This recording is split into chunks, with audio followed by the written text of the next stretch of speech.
After a 33-year leave of absence from his alma mater, I am pleased to present to you Dr. William Gates.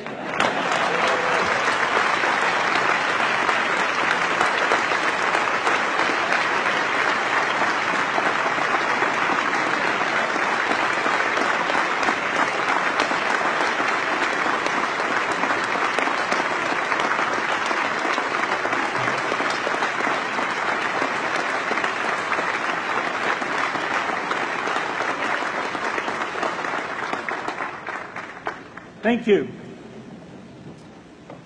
President Bach, former President Rudenstein, incoming President Faust, members of the Harvard Corporation and the Board of Overseers, members of the faculty, parents, and especially the graduates. I've been waiting more than 30 years to say this. Dad, I always told you I'd come back and get my degree.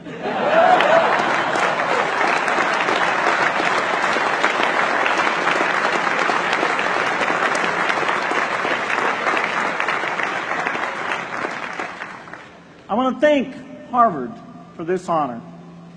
I'll be changing my job next year, and it will be nice to finally have a college degree on my resume.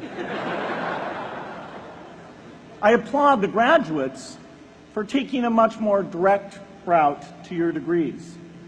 For my part, I'm just happy that the Crimson called me Harvard's most successful dropout. I guess that makes me valedictorian of my own special class. I did the best of everyone who failed. But I also want to be recognized as the guy who got Steve Ballmer to drop out of business school.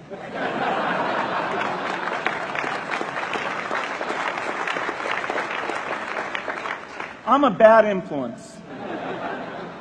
That's why I was invited to speak at your graduation.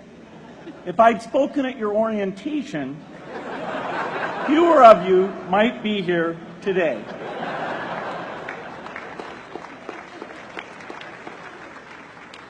Harvard was a phenomenal experience for me. Academic life was fascinating.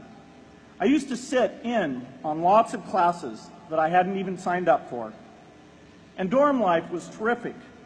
I lived up at Radcliffe in Currier House. There were always a lot of people in my dorm room late at night discussing things because everyone knew that I didn't worry about getting up in the morning. That's how I came to be the leader of the antisocial group.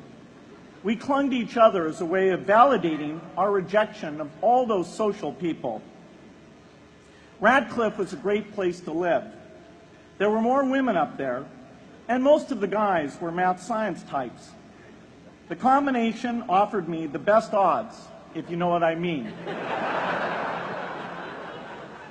That's where I learned the sad lesson that improving your odds doesn't guarantee success.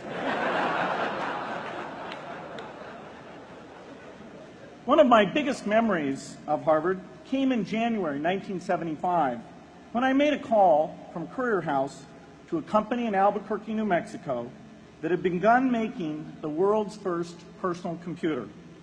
I offered to sell them software. I worried they would realize I was just a student in a dorm and hang up on me.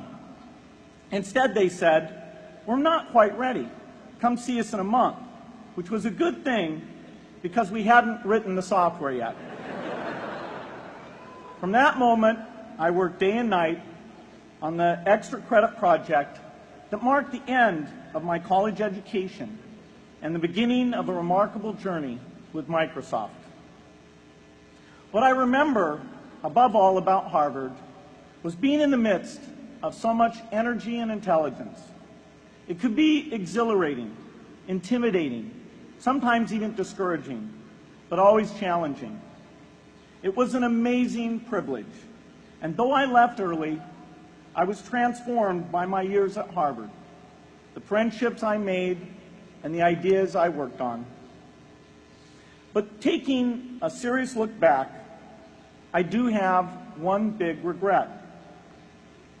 I left Harvard with no real awareness of the awful inequities in the world, the appalling disparities of health and wealth and opportunity that condemn millions of people to lives of despair.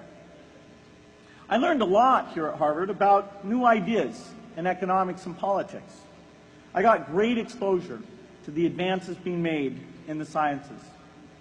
But humanity's greatest advances are not in its discoveries, but in how those discoveries are applied to reduce inequity.